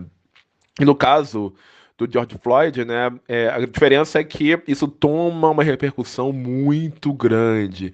Primeiro que, né, os manifestantes não aceitavam outra opção que não fosse a condenação do policial Derek Chauvin, né. Depois também, antigamente, muitas vezes, personalidades da imprensa, da mídia, né, atores, atrizes, cantores, né, muitas vezes não se manifestavam, né, e a gente tem uma comoção muito grande, né, dessas grandes personalidades nos Estados Unidos e no mundo, né, não só nos Estados Unidos, aqui no Brasil também teve uma repercussão muito grande, né, no Facebook, no Twitter, no Instagram, né, sobre esses acontecimentos, né. Então é muito importante entender que esse reconhecimento ele já muda o status quo, né. Eu lembro também de um movimento de alguns anos atrás, não tantos anos atrás, que foi o movimento Me Too, né. esse é mais ligado a gênero, né, no qual uma série de atrizes, né, produtoras dos Estados Unidos falaram contra diretores, né, produtores que eram machistas e estupradores, né? Então, assim, você vê que há algo no ar, né? Há uma mudança nesses debates, né, especialmente ligados à raça e a gênero, e o fortalecimento da luta pelos direitos civis. Isso não se circunscreve apenas e exclusivamente aos Estados Unidos, né? No caso deles, foi fundamental para a derrota do Trump, né? Claramente, os grupos que se manifestaram contra a morte do George Floyd foram aqueles grupos que não votaram no Trump, que enfraqueceram o Trump. Estava muito claro, especialmente para as populações mais pobres, né, efetivamente, e negras, né, e nas mulheres também, né. Isso se coloca também, por exemplo, quando você vê, no caso da Inglaterra, né, você deve lembrar, que tivemos derrubadas de estátuas de traficantes de escravos, né, em alguns lugares do mundo, né. Isso é muito importante, né. Isso foi muito simbólico, né. Assim como, infelizmente, a gente teve também um caso muito semelhante aqui no Brasil, né, que foi a morte daquele rapaz, o João Alberto, no Carrefour, em novembro do ano passado, né. Também repercutiu muito forte aqui no Brasil, né. E eu acho que essa repercussão ela foi tão forte aqui no Brasil por conta do que aconteceu com o George Floyd, infelizmente, né? Isso dá uma percepção maior, né, de que esse tipo de atuação, né, racista da polícia, né, das autoridades, ela não vai, eles não serão mais admitidos, né? Eu acho que essas são algumas das consequências. E o que mudou de lá para cá, na sua opinião, André? Eu te pergunto isso porque, por mais que esse debate tenha trazido alguma reflexão, nós já vimos uma série de episódios de violência policial contra pessoas negras lá nos Estados Unidos, aqui no Brasil. Houve efeitos práticos depois dessa execução brutal do George Floyd? Então, eu acho que as coisas estão mudando, aos poucos, devagar, mas estão mudando, né? Porque hoje todo mundo, ou quase todo mundo, tem um celular, né? E quando as pessoas estão testemunhando a violência policial, né, ou atos de violência como um todo, as pessoas sacam os seus celulares e começam a filmar, né? Essas filmagens, essas fotos vão parar nas redes sociais e muitas vezes na grande mídia, né? Isso no Brasil, nos Estados Unidos, na América Latina, né? Então já é uma grande mudança, né? O que antes as pessoas faziam, né? Essas autoridades faziam e passavam incólume, né? Efetivamente agora já tem uma maior responsabilização, né? Porque quando o flagrante, né, do delito ele é filmado, né? Aí você não tem mais como dizer que não aconteceu, né? Então, no caso dos Estados Unidos, me parece, especialmente falando dos Estados Unidos, né, que a violência policial é cada vez menos aceita, está sendo cada vez menos aceita. Nós temos uma série de eventos nos últimos anos, né? E sobre violência policial, né? Eu lembro dos anos 90, um caso que foi muito famoso, que era a morte do Rodney King por uma série de policiais, né? Que também foi filmada e teve muita repercussão na época, né? Então, especialmente quando essa violência vem acompanhada do preconceito racial, né? Eu acho que isso não tem mais espaço nos Estados Unidos de hoje, né? Isso, por exemplo, trouxe mudanças nos protocolos de ação policial dos Estados Unidos, né? E eu gostaria muito que isso acontecesse não só nos Estados Unidos, mas no mundo também, né? Eu acho que uma das questões fundamentais, por exemplo, que aqui da Polícia do Rio de Janeiro, por exemplo, supostamente isso deveria ser lei, mas isso não acontece na prática, é que os policiais usem câmeras de vídeo, né, em seus coletes, né, em seus capacetes, e que em suas viaturas, né, e que toda ação policial ela seja efetivamente filmada, né, não só para proteção das vítimas, como também para proteção dos próprios policiais, né. Eu acho que é uma questão fundamental, né, para mostrar que em uma democracia, né, a ação dos policiais, né, das autoridades, ela deve ser filmada e, enfim, é isso, né? Mostrar que eles estão atuando dentro da lei, dentro, né, do que diz a lei. Então, isso também tem um efeito muito interessante, que é um efeito de aprendizado, né, para as pessoas. Como assim aprendizado, André?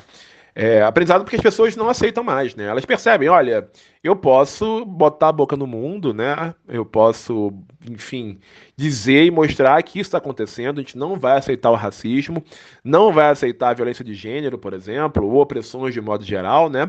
Então, as pessoas agora estão vendo que casos semelhantes aconteceram no mundo e, portanto, não vão mais aceitar que esse tipo de coisa aconteça com elas, né? Ou com pessoas próximas a elas, né? Mas, de todo modo, nós temos ainda um longo caminho na responsabilização dessas autoridades, dessas pessoas por seus crimes, né? Muito difícil, né? Mas agora, efetivamente, a prisão às vezes acontece, né? Mas aí o julgamento e efetivamente a condenação já é um longo caminho, né? Aqui no Rio de Janeiro a gente percebe muito isso, né? Que boa parte, né, dos assassinatos aqui no Rio de Janeiro, perpetrados por policiais, né? Ou não policiais, mas assassinatos de modo geral, eles são insolúveis, né?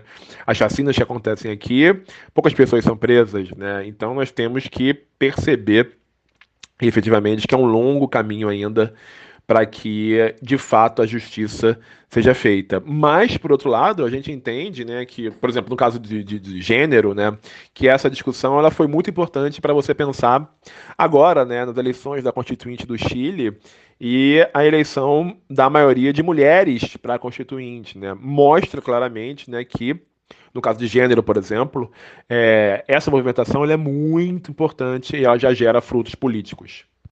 Agora, André, aqui na América Latina, nesse momento, nós temos processos muito interessantes acontecendo.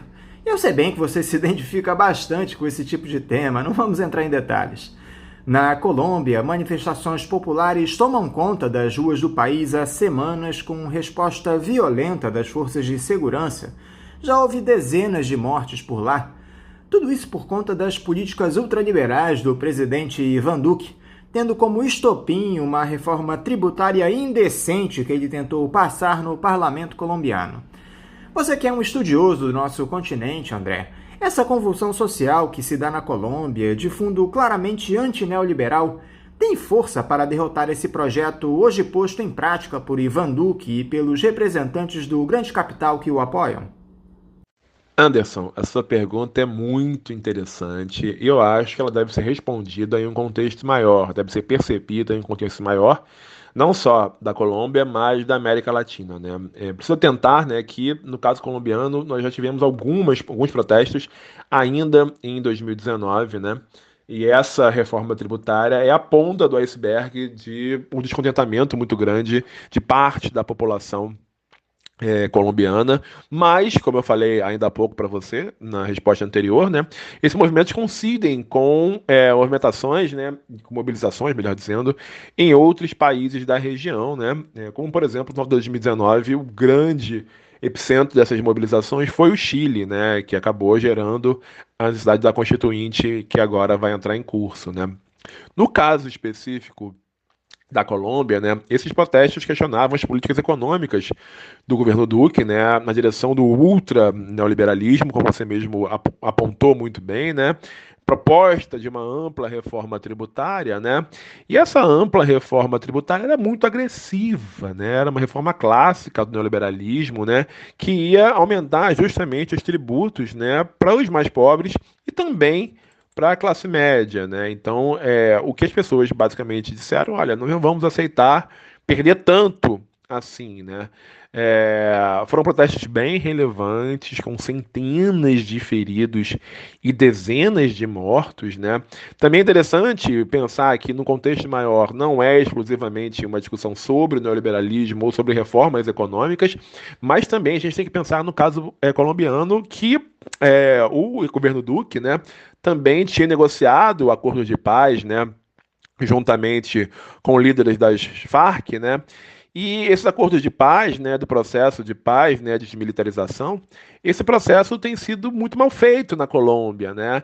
Na verdade, esse processo não está indo para frente. O que nós vimos nos últimos anos, né, especialmente agora no último ano, foi o aumento justamente do assassinato de líderes sociais, né? Isso é muito complicado, né? Esses líderes sociais, especialmente indígenas e estudantes, né? Então mostram a incapacidade do governo Duque em lidar com essas questões, né? Isso justamente faz com que grupos comecem a se mobilizar, né? E então façam essas posições, né? Essa posição mais forte ao governo, né? O governo recua, da mesma maneira que aconteceu com Pinheira no Chile, o governo recuou, ministros renunciaram, mas o estrago já tinha sido feito. O que chama a atenção, né, no caso colombiano, é que mobilizações sociais nas ruas, né, manifestações nas ruas, não são comuns na Colômbia, né? Essa que é a grande novidade, né? A população não costuma tanto se opor às reformas dos governos de direita. A Colômbia há muitos anos, né, ela tem governo de direita, né, ou de extrema direita, diferente de outros países da América Latina, e não é comum as pessoas irem às ruas se mobilizarem, se manifestarem contra o governo, mas aconteceu aqui, no caso colombiano. Acontece também porque agora em 2020, de 2020 para 2021, especialmente no contexto da pandemia, a Colômbia apresentou uma queda de 7% do PIB, um aumento do desemprego de 4% e também, como consequência, o aumento da pobreza, né? Então, assim, para além da reforma em si, nós percebemos a piora nas condições de vida das pessoas, né? E, ao que parece, o governo Duque não está sendo capaz de lidar bem com essa situação, muito pelo contrário, isso obviamente gera uma grande desconfiança na sociedade.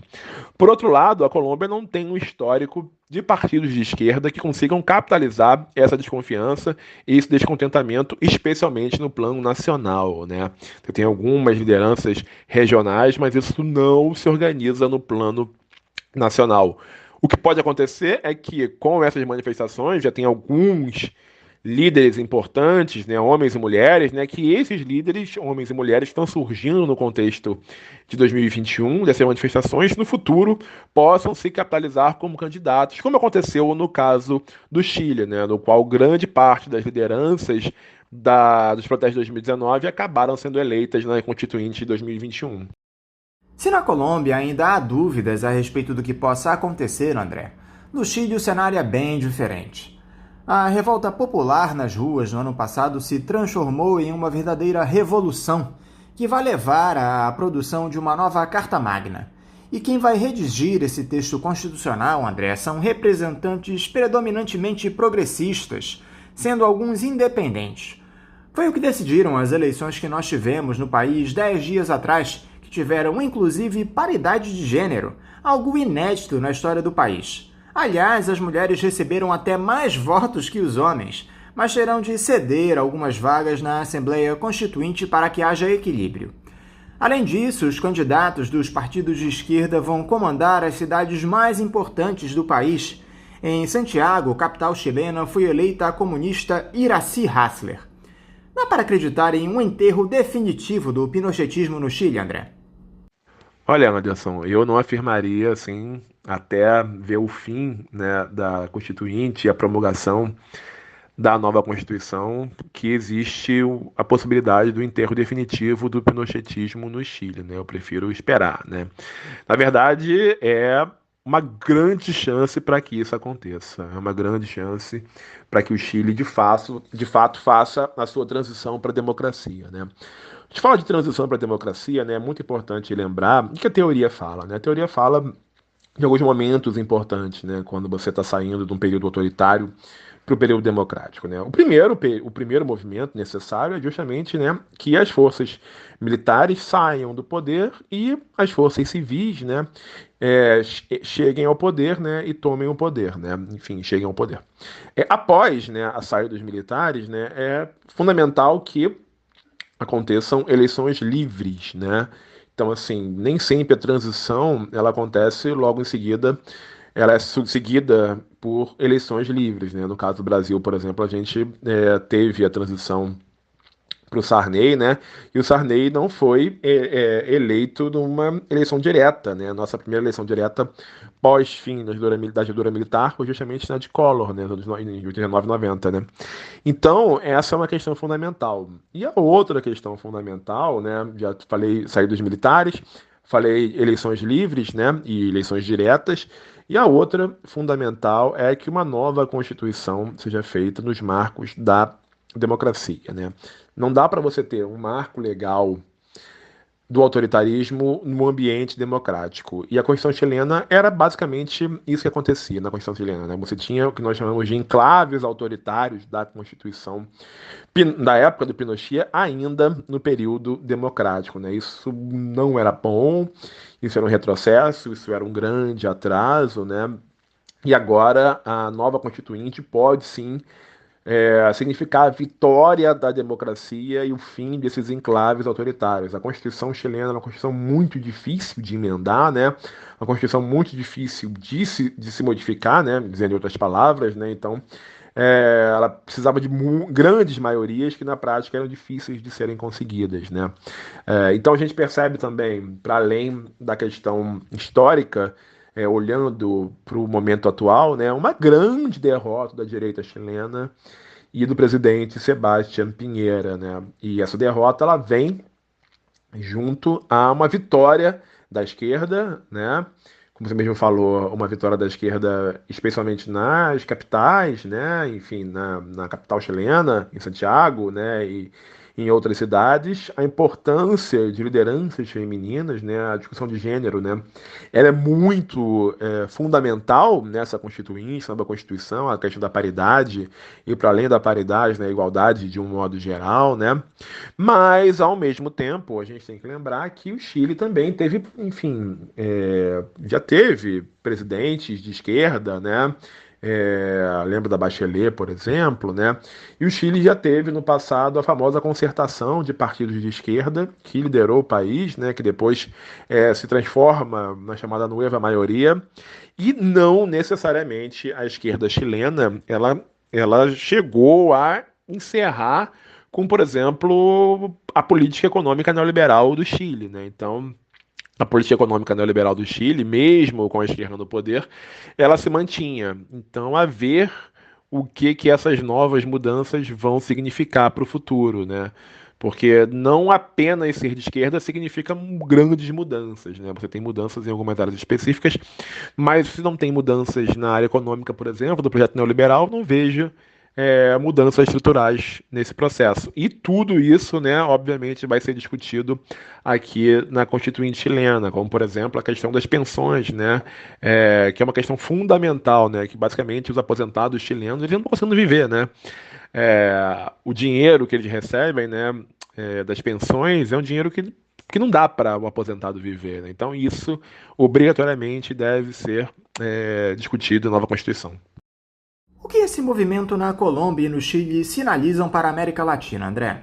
Será que é a demonstração definitiva de uma mudança de ventos no nosso continente? Olha, eu tenho falado muito quando me perguntam sobre a América Latina que a América Latina é um terreno de disputa, né? Não dá para dizer que a direita é vencedora, mas tampouco dá para dizer que a esquerda é vencedora. Nós estamos vendo avanços e retrocessos da direita e da esquerda no continente, né?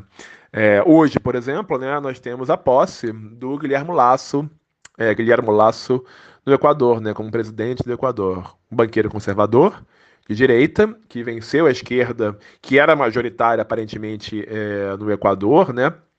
E o Lasso está tomando posse, né, com a presença do Jair Bolsonaro, né, em sua primeira viagem internacional desde o início da pandemia.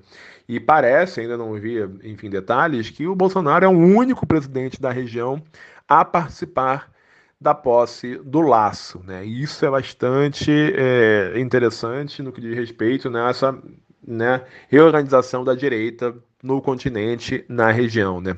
Para além do Lasso e do Bolsonaro, né, nós temos ainda, né, o próprio Ivan Duque, a gente falou da Colômbia, né, o Sebastián Piñera no Chile, o Mário Abdo Benítez no Paraguai e o Luiz Lacalle Pou no Uruguai como expressões da direita e do conservadorismo, né? Mas, por outro lado, nós temos uma lista bem relevante de presidentes de centro-esquerda na região, né?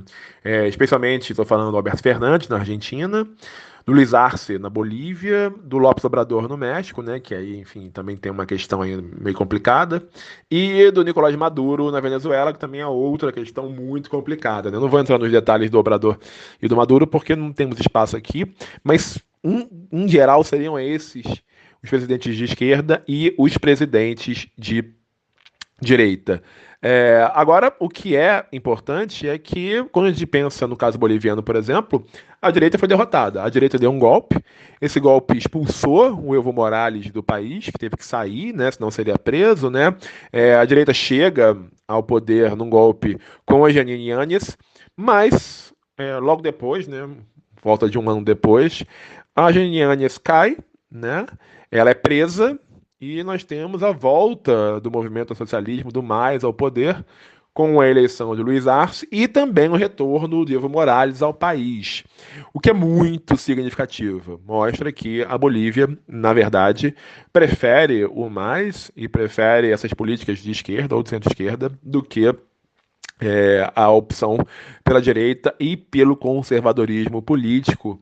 E muitas vezes o conservadorismo que se dizia ultra-cristão, cristão ortodoxo, e desconhecia, inclusive, né, a ancestralidade de grande parte dos indígenas bolivianos, né?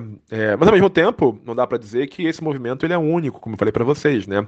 Quando você pensa nas eleições do Equador, né, nós pensamos, uma das possíveis chaves analíticas para pensar a eleição do Equador é pensar como a esquerda no Equador não conseguiu se unir. Na verdade, especialmente o movimento indígena não conseguiu se unir junto à esquerda, né? Então você tem uma cisão aí, uma fratura, e o movimento indígena, né, parte do movimento indígena pelo menos, preferiu a neutralidade. Nesse momento, a neutralidade do movimento indígena significou a eleição do Guilherme Lasso. Então, a esquerda ela tem que participar das eleições, do jogo político, de maneira unificada.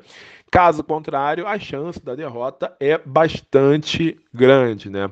A gente pensa, por exemplo, para finalizar a resposta, né, eu acho que a gente pode pensar também no caso brasileiro, né?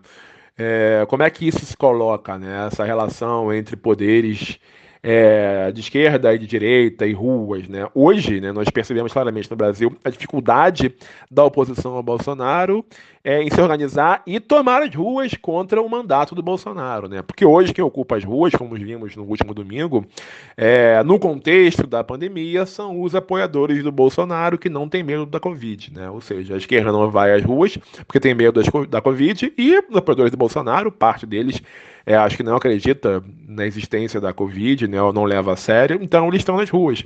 Então é fundamental, né, para que o Bolsonaro enfraqueça, que as pessoas se manifestem, se mobilizem nas ruas, tomem as ruas. E isso só pode acontecer, a meu julgamento, quando de fato for seguro para as pessoas aglomerarem, né? Enquanto tiver o risco de contaminação por Covid, as pessoas não querem se manifestar contra o Bolsonaro, né? Nesse ponto, quem está fazendo esse papel hoje é a CPI, né? CPI da pandemia, né? Que coloca em evidência na mídia a má gestão do governo Bolsonaro, dos ministros do Bolsonaro, né? Da pandemia, o aumento das mortes, a questão da não compra das vacinas, e com isso diminuindo a popularidade do Bolsonaro. Se tivéssemos associado à CPI movimento popular nas ruas, com certeza a situação dele seria muito pior e a popularidade dele, que está em queda, teria uma queda maior ainda. Para terminar, André, eu gostaria que você falasse um pouco a respeito das articulações do campo progressista no nosso país. O ex-presidente Lula tem dialogado com figuras de vários partidos. Esteve com Fernando Henrique Cardoso na semana retrasada.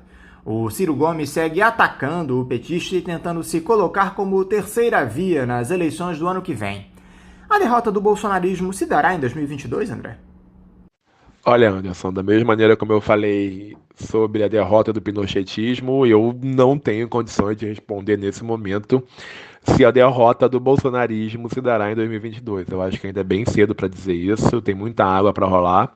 E tudo isso vai ser respondido com o desenrolar da pandemia, né? Eu acho que a pandemia, a CPI, como eu falei na resposta anterior, a mobilização das pessoas nas ruas são ainda fatores primordiais para a gente entender o bolsonarismo. Existe uma possibilidade, muitos até acham que o Bolsonaro pode sofrer um impeachment, que o Mourão poderia assumir, né?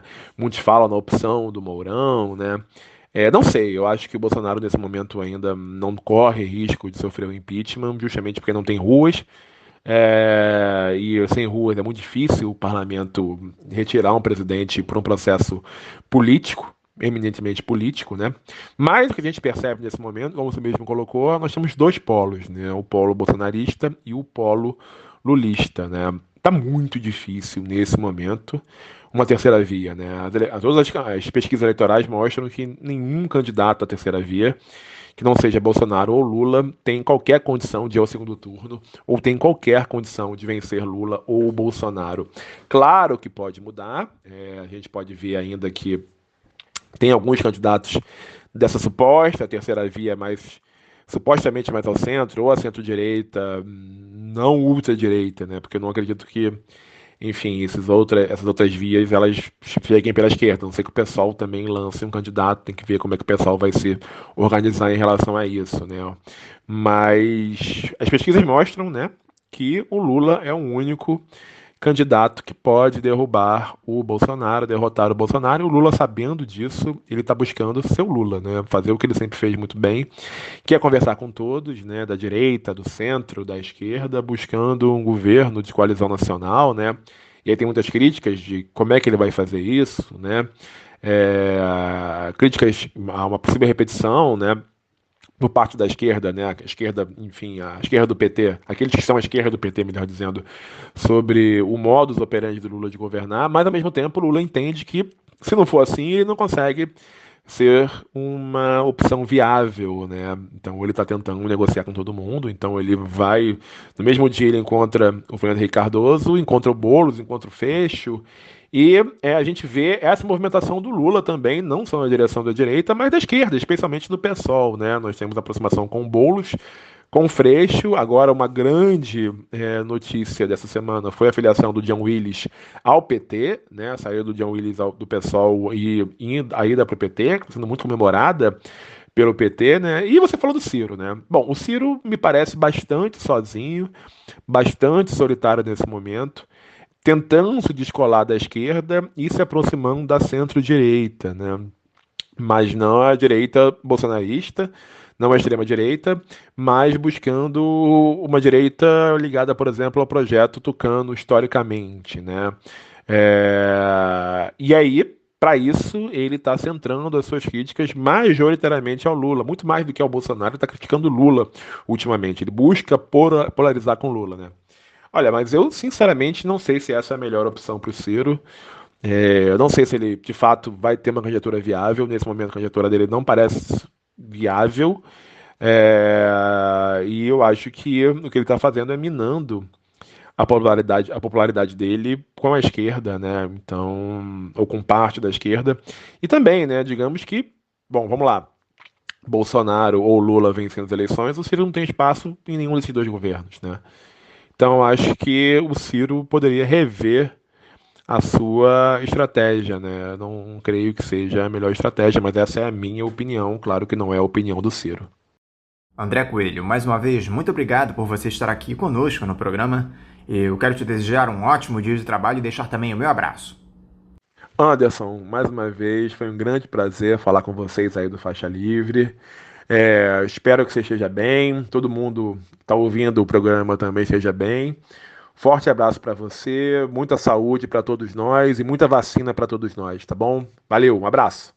Conversamos aqui com o doutor em Ciência Política e professor do Departamento de Ciência Política da Unirio, André Coelho. E vamos encerrando a edição de hoje do Faixa Livre, convidando todos vocês para amanhã, a partir das 8 da manhã, estarei novamente aqui na Rádio Bandeirantes 1360 AM para mais uma edição do nosso programa. Um abraço a todos vocês e até amanhã!